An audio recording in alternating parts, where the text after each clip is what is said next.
Assalamu alaikum wa rahmatullahi wa barakatuh and July to all my dear students. Students मैं सजाद हुसैन फिर से आपकी खिदमत में एक बार यहाँ पे आया हूँ। तो स्टूडेंट्स आज हम पढ़ेंगे क्लास 9th के सोशल साइंस पॉलिटिकल साइंस के बारे में। ठीक है, क्लास 9 के पॉलिटिकल साइंस के बारे में आज हम पढ़ेंगे और इसका हम चैप्टर नंबर 3 पढ़ेंगे। चैप्टर नंबर 3 जो है हमारे क्लास 9 का ये है कि इलेक्टोरल पॉलिटिक्स। स्टूडेंट्स आज मैं आपको बताऊंगा कि इलेक्टोरल पॉलिटिक्स में आपकी किताब में क्या क्या लिखा है और हमारे हिंदुस्तान में इलेक्टोरल पॉलिटिक्स यानी कि इलेक्शन सिस्टम में कौन कौन सी चीज़ें ज़रूरी हैं और कौन कौन सी चीज़ें ज़रूरी नहीं हैं और इलेक्शन कमीशन ऑफ इंडिया का काम क्या होता है। तो स्टूडेंट्स चलते हैं आपके बुक के चैप्टर नंबर 3 के फर्स्ट पेज पे। तो यहाँ पे लिखा है overview. This is an introduction of this chapter. In chapter 1, we have seen that in a democracy it is neither possible nor necessary for people to govern directly. The most common form of democracy in our times is for the people to govern through their representatives. In this chapter, we will look at how these representatives are elected. We begin by understanding why elections are necessary and useful in a democracy. We try to understand how electoral competition among parties serves the people. We then go on to ask what makes an election democratic. The basic idea here is to distinguish democratic elections from non-democratic elections. इससे पहले वाले chapter में आपने पढ़ा, ठीक है, इससे पहले वाला चैप्टर कौन सा था? Constitutional design. कॉन्स्टिट्यूशनल डिज़ाइन में यहाँ पे कह रहा है कि आपने पढ़ा कि इलेक्शन जो है वो डायरेक्टली ज़्यादा नहीं हो सकता है। ठीक है, मीन्स डायरेक्टली जो है एक डेमोक्रेटिक कंट्री में, हमारे हिंदुस्तान की तरह, भारत की तरह, इंडिया की तरह एक डेमोक्रेटिक कंट्री में सारे लोग जाके, हमारे कंट्री में क्या कहते हैं, डेमोक्रेसी का मतलब क्या है? तो ये कहता है कि पीपल्स गवर्नमेंट, मतलब जहाँ पे हुकूमत को कौन चलाता है? लोग चलाता है। डेमोक्रेसी का मतलब ही यही है। तो इसमें मैं आज आपको बताऊंगा कि हमारे हिंदुस्तान में यहाँ पे, जैसे आपने चैप्टर 1 में भी पढ़ा कि सारे लोग जाके एक जगह पे बैठ नहीं सकते हैं। मीन्स सारे लोग जाके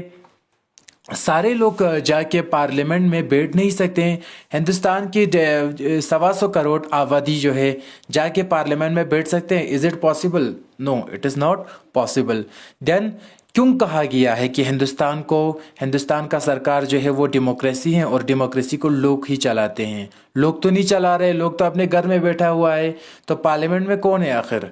ठीक है, तो चैप्टर नंबर 1 में हमने बताया कि पार्लियामेंट में जो है लोगों का रिप्रेजेंटेटिव्स हैं। ठीक है, लोगों का जो है वोट किया हुआ एमपीस हैं, जिनको जो है हमने वोट दे के चुना है। तो हमारे जब रिप्रेजेंटेटिव्स पार्लियामेंट में जाके बैठते हैं तो 545 रिप्रेजेंटेटिव्स जो है पार्लियामेंट में बैठते हैं, उसमें से 543 रिप्रेजेंटेटिव्स जो है वो इलेक्टेड होते हैं और बाकी जो 2 रिप्रेजेंटेटिव्स होते हैं वो नॉमिनेटेड होते हैं। ठीक है, जिनको प्रेसिडेंट ऑफ इंडिया नॉमिनेट करते हैं।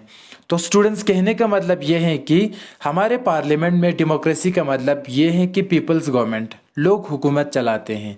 तो सारे लोग जाके पार्लियामेंट में बैठ नहीं सकते हैं, इसलिए हमारे रिप्रेजेंटेटिव्स जो है पार्लियामेंट में जाके बैठते हैं। तो इस चैप्टर में हमें ये चीज़ भी पढ़ना है कि इलेक्शंस जो है वो ज़रूरी क्यों है और एक डेमोक्रेटिक कंट्री के लिए इलेक्टोरल कंपटीशन क्या होता है। ठीक है, आपने देखा होगा जब इलेक्शन आते हैं तो पार्टीज जो है एक दूसरे के बीच में मुकाबले करते हैं। ठीक है, कोशिश ये करते हैं कि मुझे ज़्यादा वोट आए, मुझे ज़्यादा वोट आए। वो कैंपेनिंग करते हैं, वो बहुत सारे इल्लीगल काम भी करते हैं, पैसों का इस्तेमाल भी करते हैं। इन सारी चीज़ों के बारे में आज हम इस चैप्टर में पढ़ेंगे। तो इलेक्टोरल पॉलिटिक्स जो हमारा चैप्टर है, इसका मतलब ही यही है कि इलेक्शन का जो सियासत है, ठीक है, जो सियासत है इलेक्शनरिंग सिस्टम का, वो क्या कहता है। इस चैप्टर का और एक मकसद ये भी है कि आपको इस चीज़ के बारे में फ़र्क महसूस करवाना है कि डेमोक्रेटिक इलेक्शन और नॉन डेमोक्रेटिक इलेक्शन में क्या फ़र्क होता है। ठीक है, डेमोक्रेटिक जहाँ पे जमहूरियत वाला कंट्री हो, जहाँ पे एक फ्री एंड फेयर इलेक्शन होता है, जहाँ पे एक इंसाफ वाला इलेक्शन होता है, उस इलेक्शन को हम डेमोक्रेटिक इलेक्शन कहेंगे। लेकिन एक ऐसा इलेक्शन होता है कुछ कंट्रीज़ में, जो कंट्री डेमोक्रेटिक तो हैं लेकिन इलेक्शन में पैसे चलते हैं, इलेक्शन में खून खराबा होते हैं, इलेक्शन में लोगों को धमकी दिया जाता है, अगर आप इस पार्टी को वोट नहीं करोगे तो आपके घर को जला दूंगा, ये करूंगा वो करूंगा। क्या इन इलेक्शंस को हम डेमोक्रेटिक कह सकते हैं जहाँ पे लोग जो है डर की वजह से वोट लगाते हैं? मैं आपसे सवाल पूछता हूँ, नो, ऐसे इलेक्शंस को हम डेमोक्रेटिक नहीं कहेंगे। अगर हम अपनी हिंदुस्तान की, भारत की बात करेंगे, यहाँ पे अगर आपका इलेक्शन, ठीक है, फॉर एग्जांपल मान के चलो, फॉर इंस्टेंस आपके पापा या मम्मी जो है इलेक्शन देने के लिए पोलिंग स्टेशन पे चले जाते हैं, लेकिन आपके पापा या मम्मी को किसी ने धमकी दिया है कि अगर आप इस पार्टी को वोट नहीं करेंगे तो मैं आपके घर को जला दूंगा, तो आपके पापा या मम्मी जो है डर की वजह से इलेक्शन देता है उसी पार्टी को। तो क्या ये पार्टी डेमोक्रेटिक है? तो क्या ये इलेक्शन सिस्टम डेमोक्रेटिक है? No, it is not democratic. क्योंकि डेमोक्रेटिक इलेक्शन उस चीज़ को कहते हैं जहाँ पे एक इंसान जो है, एक सिटीज़न जो है अपनी मर्जी के साथ इलेक्शन दे सकता है। तो हम देखेंगे कि हमारे भारत जो है किस हद तक डेमोक्रेटिक इलेक्शन मेंटेन और ऑर्गेनाइज और कंडक्ट करने में कामयाब हुआ है, और किस कदर हमारे हिंदुस्तान के इलेक्शनरिंग सिस्टम में स्टिल अब भी कुछ बीमारियां हैं जिसकी वजह से हिंदुस्तान की डेमोक्रेटिक इलेक्शनरिंग सिस्टम पे सवालिया निशान लगता है। तो स्टूडेंट्स चलते हैं आगे। The rest of the chapter tries to assess election in India in the light of this yardstick. We take a look at each state of election from the drawing of boundaries of different constituencies to the declaration of result. At each state we ask what should be happen and what does happen in elections. Towards the end of the chapter we turn to an assessment of whether election in India are free and fair. Here we also examine the role of the election commission in ensuring free and fair elections. ठीक है, अभी मैंने बताया कि chapter के जो शुरुआत है उसमें हम ये बताएंगे कि भाई साहब इलेक्शन कैसे होते हैं, पार्टीज़ क्या होता है, इलेक्शन में कैंपेनिंग क्या होता है, मुहिम क्या होता है, ठीक है। फिर with the passage of time क्या हमारा हिंदुस्तान का, क्या दुनिया के कंट्रीज़ में जो इलेक्शन होता है वो डेमोक्रेटिक है या नहीं है, ठीक है। तो वो हिंदुस्तान में जो है इलेक्शन को डेमोक्रेटिक, सच में रियल में डेमोक्रेटिक इलेक्शन हिंदुस्तान में कंडक्ट करने के लिए जिम्मेदारी कौन लेता है? क्या हिंदुस्तान का इलेक्शन जो है वो फ्री एंड फेयर हैं, वो आज़ाद हैं, वो साफ़ हैं, वो रिश्वत और पैसे के बगैर चलता है? तो इन सारे चीज़ों की जिम्मेदारी कौन उठाता है? Election commission of India. तो इन सारे चीज़ों के बारे में हम इस चैप्टर में पढ़ेंगे कि हिंदुस्तान में जो है कंस्टिट्यूंसीज़ को कैसे डिवाइड किया जाता है, इलेक्शन के रिजल्ट को कैसे निकालते हैं, कैंडिडेट्स को नॉमिनेट कैसे करते हैं, कैंडिडेट जो है अपने फॉर्म को विड्रॉ कैसे करते हैं। इसके बाद अल्टीमेटली हम इस चीज़ को समझेंगे कि इलेक्शन कमीशन ऑफ इंडिया जो हमारे हिंदुस्तान में जितने भी इलेक्शन होते हैं, सारे इलेक्शंस के वो मसूलीन हैं, सारे इलेक्शंस के वो ज़िम्मेदारान हैं, वो है इलेक्शन कमीशन ऑफ इंडिया जो है फाइनेंशियली और जो है बाकी मशीनें, बाकी सामान और जितने भी टूल्स जो है ज़रूरत पड़ते हैं हिंदुस्तान के, चाहे छोटे से लेकर बड़े इलेक्शन तक, सब कुछ प्रोवाइड करते हैं इलेक्शन कमीशन ऑफ इंडिया, ठीक है। तो इसी चैप्टर को हम आगे बढ़ाएंगे इंशाल्लाह। तो सबसे पहले हम यहाँ पे देखेंगे कि वाई इलेक्शंस आखिर होता क्यों हैं और क्या है, ठीक है। तो यहाँ पे एक शेड में लिखा है कि असेंबली इलेक्शंस इन हरियाणा, ये आप खुद अपने बुक से पढ़ सकता है, ये एक छोटी सी एक स्टोरी टाइप का चीज़ है। तो यहाँ पे मैं आपको यहाँ से पढ़ाऊँगा। तो ऊपर जो मैंने बताया कि हरियाणा इलेक्शंस, असेंबली इलेक्शंस क्या हुआ 1987 के आसपास, उसी रिगार्डिंग हम यहाँ पे डिटेल में पढ़ेंगे। This newspaper is about the state assembly election in Haryana in 1987. The state had been ruled by a Congress party led by government since 1982. Chaudhry Devilal, then an opposition leader, led a movement called Naya Youth Struggle for Justice and formed a new party, Lok Dal. His party joined other opposition parties to form a front against the Congress in the elections. In the election campaigning, Devilal said that if his party won the elections, ठीक है। तो ये जो newspaper report है, कौन सा newspaper report? ये वाला न्यूज़पेपर रिपोर्ट जो हरियाणा इलेक्शन के बारे में लिखा है, इस न्यूज़पेपर रिपोर्ट जो है किस बारे में लिखा है? स्टेट असेंबली इलेक्शन जो हुआ था, जो स्टेट के लेजिस्लेचर जो है, हमारे एक सेंटर लेजिस्लेचर होता है जिसको हम यूनियन लेजिस्लेचर कहते हैं, एक स्टेट लेजिस्लेचर होता है जिसको हम स्टेट लेजिस्लेचर कहते हैं, स्टेट असेंबली कहते हैं। तो आप इस चीज़ के लिए यकीन मान लीजिए कि हर स्टेट में जो है, एक दो स्टेट को छोड़कर हर स्टेट में उसका अपना असेंबली है, ठीक है, उसका अपना लेजिस्लेचर टेम्परेचर हैं, तो ये न्यूज़पेपर रिपोर्ट जो है हमें इस चीज़ के बारे में बताता है कि हरियाणा जो है स्टेट असेंबली इलेक्शन होता है हरियाणा में 1987 में। ठीक है, तो हरियाणा में जो है 1982 से लेकर 1987 तक,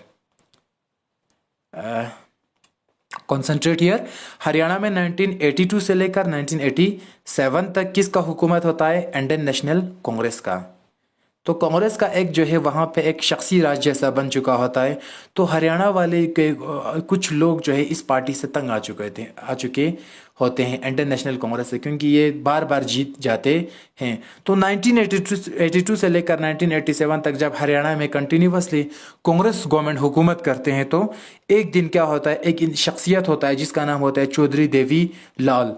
चौधरी देवी लाल जो है अपना एक पार्टी बनाता है, जिस पार्टी का एक स्लोगन होता है, नारा होता है, न्याय युद्ध हिंदी में, अंग्रेजी में स्ट्रगल फॉर जस्टिस, इंसाफ के लिए लड़ना।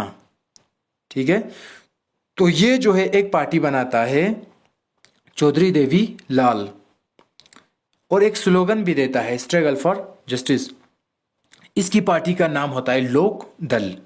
ठीक है, ये पार्टी बनाता है। जो ही हरियाणा में 1987 का इलेक्शन आता है, तो ये इंडियन नेशनल कांग्रेस के खिलाफ उठ खड़े हो जाते हैं और अपना जो है हुकूमत बनाने के लिए छोटे छोटे पार्टीज़ को कन्वेंस करने की कोशिश करते हैं कि भाई साहब आप हमारे साथ कोalition गवर्नमेंट बनाओगे, ताकि हम सब मिलकर इस इंडियन नेशनल कांग्रेस पार्टी को हम हरा सकता है, जिन्होंने हरियाणा में बहुत तकरीबन एक डिकेड्स, बहुत साल पहले से जो है हरियाणा में जो शख्सी राज की तरह हुकूमत करते आ रहे हैं।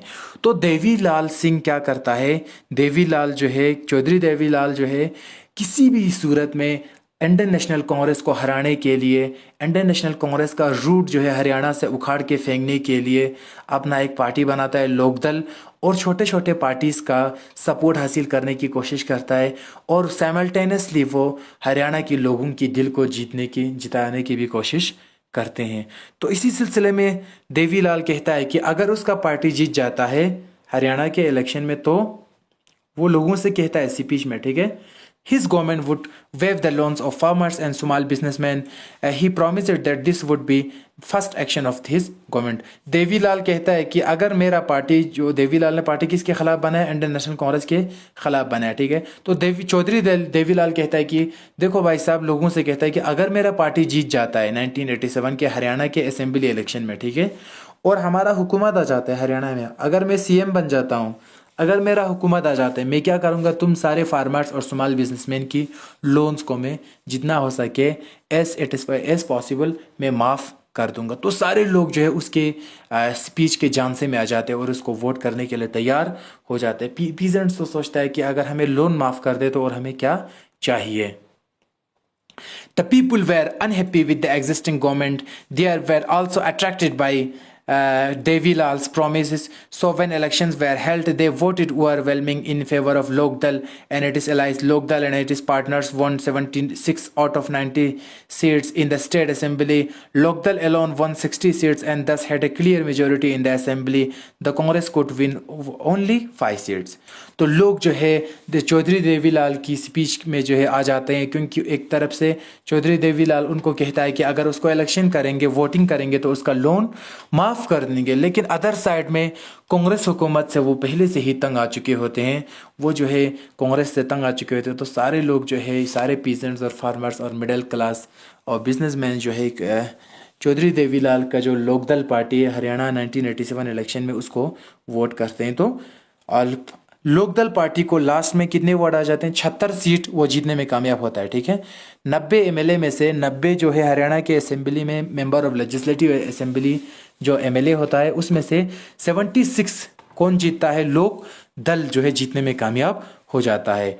उसमें से लोकदल अकेला 60 सीट जीतता है। ठीक है, तो 76 मैंने कहा कि इसका मतलब ये है कि लोकदल अकेला जो है 60 सीट जीतता है, और बाकी 16 जो सीट जो है उसके छोटे छोटे पार्टीज होते हैं जो लोकदल को सपोर्ट करते हैं और इसके साथ सपोर्टिंग पार्टी बन के कोलिशन बनाने के लिए तैयार हो जाते हैं। तो टोटल सपोर्टिंग और लोकदल अपना वोट मेंबर दे के टोटल इसके पास हो जाते हैं। जो सपोर्टिंग पार्टी 16 होते हैं, अपना 61 अपना 60 होता है, तो टोटल लोकदल को 76 होता है।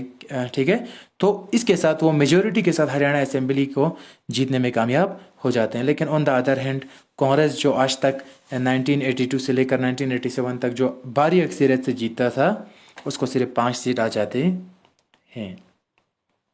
Once the election results were announced, the sitting chief minister resigned. The newly elected member of Legislative Assembly (MLAs) of Lok Dal chose Devilal as their leader. The governor invited Devilal to be the new chief minister. 3 days after the election results were declared, he became the chief minister. As soon as he became the chief minister, as soon as his government issued a government order waiving the outstanding loans of small farmers, agricultural laborers and small businessmen.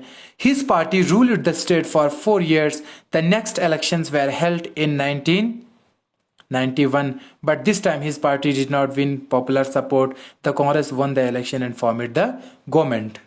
ठीक है students, तो ध्यान से सुनिए। जब चौधरी देवीलाल जो है अपने लोकदल पार्टी को भारी अक्सरियत के साथ जीतने में कामयाब होते हैं, तो अब कांग्रेस को सिर्फ 5 वोट आ जाते हैं। तो कांग्रेस का जो पहले वाला टर्म में कांग्रेस का जो सीएम होता है और मंत्री होते हैं, वो सब रिजाइन देते हैं और कांग्रेस वालों का उम्र ख़त्म हो जाते हैं, टर्म ख़त्म हो जाते हैं, तो लोकदल वाले जो है हुकूमत बनाने में कामयाब रहते हैं। तो हरियाणा का जो उस टाइम का जो गवर्नर होता है 1987 का, वो चौधरी देवीलाल को न्यू चीफ मिनिस्टर बनाता है और डिफरेंट मिनिस्टर्स को जो है चौधरी देवीलाल पोर्टफोलियोस मतलब जिम्मेदारियां किसी को और मिनिस्टर, किसी को किसी और डिपार्टमेंट का मिनिस्टर बनाते हैं और लोकदल पॉलिटिकल पार्टी का हरियाणा में हुकूमत आ जाते हैं।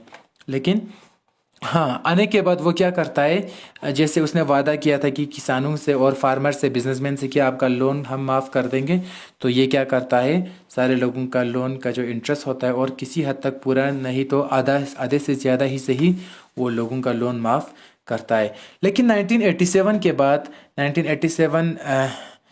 1991 तक जो 5 साल या 4 साल ख़त्म हो जाते हैं, उसके बाद नया जब इलेक्शन आते हैं, तो इस बार जो है जो लोकदल पार्टी, जो चौधरी देवीलाल का जो पार्टी होता है, उसको फिर से ज़्यादा वोट नहीं आता है। इस बार फिर से कांग्रेस का हुकूमत आते हैं, क्योंकि कांग्रेस जो है फिर से लोगों का दिल और दिमाग जीतने में कामयाब हो जाते हैं। ठीक है, but can we call this place a democracy? Sorry, यहाँ पे था why do we need elections? तो हमें इलेक्शंस की ज़रूरत क्यों पड़ते हैं? ठीक है, हमें इलेक्शंस की ज़रूरत क्यों पड़ते हैं? Elections take place regularly in any democracy. There are more than 100 countries in the world in which elections take place to choose people's representative. We also read that elections are held in many countries that are not democratic. ठीक है, हमें election की ज़रूरत क्यों पड़ते हैं? तो यहाँ पे कहने का मतलब ये है कि इलेक्शन से क्या होता है, तो हम कहेंगे इसके आंसर में, इलेक्शन की वजह से हमारा देश जो है वो डेमोक्रेटिक है।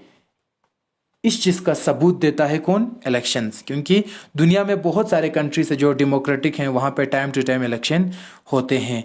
लेकिन दुनिया में कुछ ऐसे कंट्रीज भी हैं जहाँ पे इलेक्शन होता है लेकिन वो डेमोक्रेटिक नहीं है, वो मोनार्की हैं, डिक्टेटरशिप हैं। ठीक है, तो स्टूडेंट्स इस चैप्टर में हम ये सारी चीज़ें डिटेल में पढ़ेंगे कि कौन से कंट्री डेमोक्रेटिक है, कौन से नहीं है। But why do we need elections? Let us try to imagine a democracy without elections. A rule of people is possible without any elections if all the people can sit together every day and take all the decisions.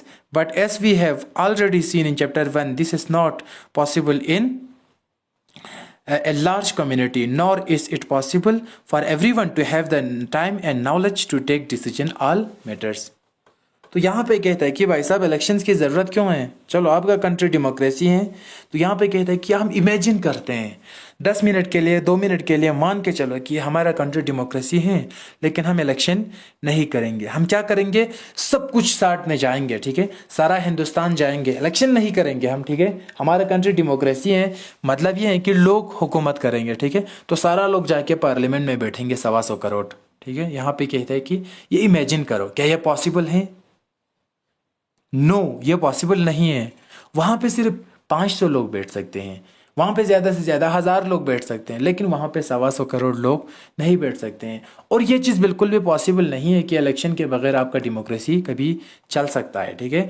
और ये भी possible नहीं है कि हर इंसान के पास ये time नहीं होगा कि वो देश के बारे में सोचे और देश के बारे में काम करे। इसीलिए इलेक्शन ये इसलिए ज़रूरी है कि ताकि हम अपने रिप्रेजेंटेटिव्स को चुन के वहाँ पे भेज सकते हैं, वो हमारे अच्छे बुरे के बारे में सोच सकते हैं, और इसकी वजह से हमारे जो बीच में जो कन्फ्यूजन और क्यूआस है वो भी कम हो जाते हैं। इसके बाद कहता है कि therefore in most democracy people rule through their representatives. इसलिए बहुत सारे देशों में क्या करता है, लोग जो है खुद हुकूमत करते हैं, लेकिन लोग जो है अपने लीडर को वोट करते हैं, और लीडर जाके पार्लियामेंट में बैठते हैं, असेंबली में बैठते हैं, वो हमारे ऊपर हुकूमत करते हैं। Is there a democratic way of selecting representatives without elections. क्या यहाँ पे अपने हमारे रिप्रेजेंटेटिव्स को चुनने का इलेक्शन के बगैर, ठीक है, हम अपने रिप्रेजेंटेटिव्स को चुनते हैं किसके ज़रिए, इलेक्शंस के ज़रिए। क्या हम इलेक्शन के बगैर अपने रिप्रेजेंटेटिव्स को चुन सकता है, क्या ऐसा कोई रास्ता है? चलो हम देखते हैं कि है कि नहीं। Let us think of a place where representatives are selected on the basis of age and experience, or a place where they are chosen on the basis of education or knowledge. There could be some difficulty in deciding on who is more experienced or knowledgeable. But let us say the people can resolve these difficulties clearly. Such a place does not require elections. ठीक है? क्या आपने कभी सोचा है कि ऐसे जगह हों, ठीक है? क्या 10 मिनट के लिए आप इमेजिन करो कि हिंदुस्तान में, हमारे कंट्रीज़ में या दूसरा वर्ल्ड में ऐसे कंट्रीज़ भी हो शायद जहाँ पे इलेक्शंस नहीं होता है, लेकिन वहाँ पे पार्लियामेंट में रिप्रेजेंटेटिव्स होता है। तो पार्लियामेंट में रिप्रेजेंटेटिव्स भेजते कैसे हैं? जब इलेक्शन नहीं होता है तो पार्लियामेंट में रिप्रेजेंटेटिव्स भेजते हैं उन लोगों को जो ज़्यादा नॉलेज हो, जिनके पास ज़्यादा एक्सपीरियंस हो, जो ज़्यादा सीनियर सिटीजन्स हो, ठीक है, जो ज़्यादा एज जिनका ज़्यादा हो। तो यहाँ पे ये हमें कहता है कि इलेक्शन के बगैर हम एक और रास्ते के ज़रिए भी अपना नुमाइंदा, अपना रिप्रेजेंटेटिव, अपना लीडर जो है पार्लियामेंट में भेज सकता है। वो क्या है? वो ये है कि इलेक्शन के बगैर हम क्या कर सकता है, जो जिनके पास नॉलेज है, जिनके पास एक्सपीरियंस है, हम उनको पार्लियामेंट में भेज सकते हैं। तो मेरे ख्याल से ये चीज़ पॉसिबल नहीं है, क्योंकि हमारे अगर हिंदुस्तान की बात करेंगे तो हम इलेक्शन नहीं देंगे। चलो फॉर एग्जांपल मान के चलो, हम नॉलेज वाला इंसान, हम सीनियर सिटीजन्स, हम एज्ड पीपल्स को, हाँ ठीक है, एजुकेटेड पीपल्स को पार्लियामेंट में भेज देंगे। तो क्या हिंदुस्तान में एजुकेटेड पीपल्स सिर्फ 500 हैं? हिंदुस्तान में 1 करोड़ से ज़्यादा एजुकेटेड पीपल्स हैं। हिंदुस्तान में 1 करोड़ से ज़्यादा नॉलेजेबल पर्सन है। हिंदुस्तान में 1 करोड़ से ज़्यादा ओवर एजेड पीपल्स हैं। तो ये सारे लोग जाके पार्लियामेंट में बैठे, ये पॉसिबल नहीं है। तो इसका मतलब इलेक्शन के बगैर हम अपनी कंट्री को डेमोक्रेटिक कंट्री सही से के नहीं सकते हैं। तो स्टूडेंट्स, यहाँ पे मैं आपको दिखाऊंगा कि इसके बाद ये क्या कहता है चैप्टर में, but can we call this place a democracy? How do we find out if the people like their representatives or not? How do we ensure that these representatives rule as per the wishes of the people? How to make sure that those who the people don't like do not remain their representatives? ठीक है? This requires a mechanism by which people can choose their representatives at regular interval and change them if they wishes to do so. लेकिन यहाँ पे कहता है कि चलो भाई साहब 10 मिनट के लिए मान के चलो, आपने नॉलेज वाला इंसान, आपने सीनियर सिटीजन्स, आपने ओवर एजेड वाला सिटीजन्स पार्लियामेंट में भेज दिया, लेकिन इसका मतलब ये नहीं कि वो आपकी सारी डिमांड को पूरा कर सकता है।